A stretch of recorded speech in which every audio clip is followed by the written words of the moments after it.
There are a lot of smaller pantries and other pantries across the state who need, some of the, assistance that the food bank can get. So it was really hard to get donations of frozen meat. We actually had gone for several months, with at least 2, maybe 3 weeks out of the month where we had no frozen meat whatsoever to give out to our clients. The donation that Backyard Food Pro gave to us helped us out considerably. They about 200 to 300 pounds food. It lasted maybe a couple of months. I think maybe a month. I don't remember. Yeah. I'd have to go back and see. We had a lot of our clients who came through who were very excited, to see the venison. We had some clients who weren't familiar with venisons, but they were willing, to give it a try. And actually, I think a couple of those came back and said, "Do you have any more of that venison left?" We do get a little bit of meat from the USDA, from their SNAP program, which is part of the food stamp program. It's also part of their emergency food assistance program. Their donation is decreasing. Maybe about several months ago, we were able to receive about 9,000 pounds of food. This past quarter, we're only receiving 2,000 pounds of food. So that's a significant decrease in what we're able to get from the government. So I'm not looking, really expecting to get, a whole lot of frozen meat in the next few months, from them. And with it getting harder to get it from like our own food bank, during the winter, it would be great to be able to receive as much as we can, of the venison to kind of help supply. So when we don't have frozen meat, I have to resubstitute with other items in the pantry, which means we go through those items, a lot quicker, too. So whatever these guys can help us with, we are certainly will be very appreciative.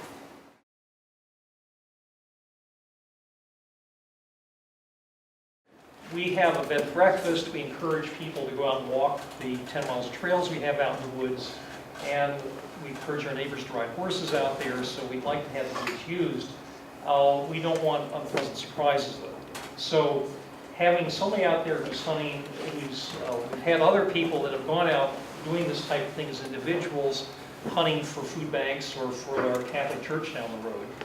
And that's something where one guy will be able to do that for a year, but the next year he's busy and can't do it. And so there's a resource here that's not getting used. Of course, that means that you're multiplying and we're feeding them in other ways.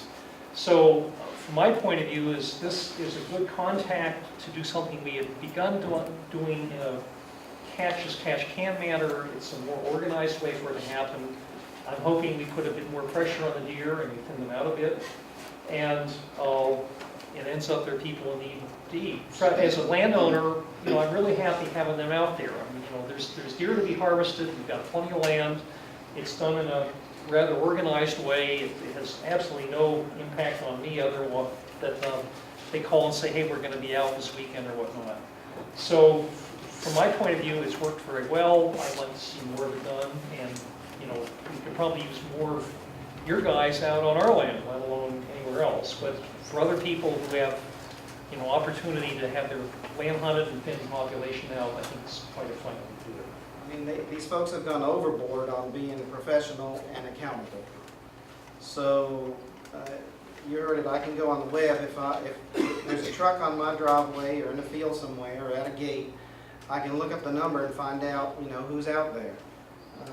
It's not my term for those other hunters or yahoos that just, will do whatever they want. They'll leave their beer cans, and when you see a hunter and a beer can together, you know that the next thing is a bullet through your garage door or something like that, which actually happened. So that kind of responsibility about hunting, I value. And it's really nice when someone comes on your farm and sees it from a different perspective. I know where I drive when I'm out. I know where the chickens are. I know where the sheep are going. I know where the cows were, where they're going later. But sometimes I don't get to the fun places, those nooks and crannies that the deer find. And I think I like it because someone's seeing it from a different perspective. And I know that in their mind, they have stewardship at the top of their list. They don't want to decimate the deer population. because they want to be a successful organization down the road. And it was just really great, just for a couple of minutes, you know, him pointing out places that I hadn't walked in a while and saying, oh, there's a lot of deer coming right through there. So having someone who's got stewardship on their mind for natural resources on a farm that sometimes I can't appreciate everything that's there,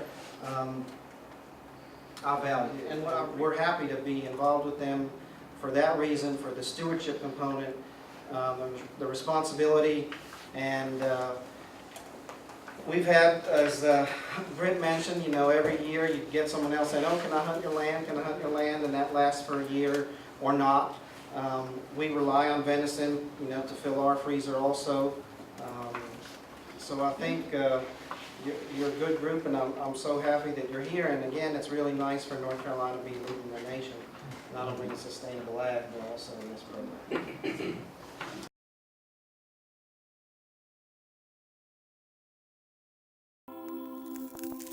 Are you a crime-free, proficient, community-minded bow hunter?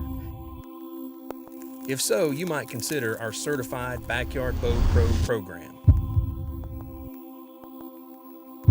We're verifying men and women bow hunters across the nation as crime-free, proficient individuals and giving them tools and credentials to show transparency to non-hunting property owners. If you'd like to find out more about our program, go to backyardbowpro.com and check it out.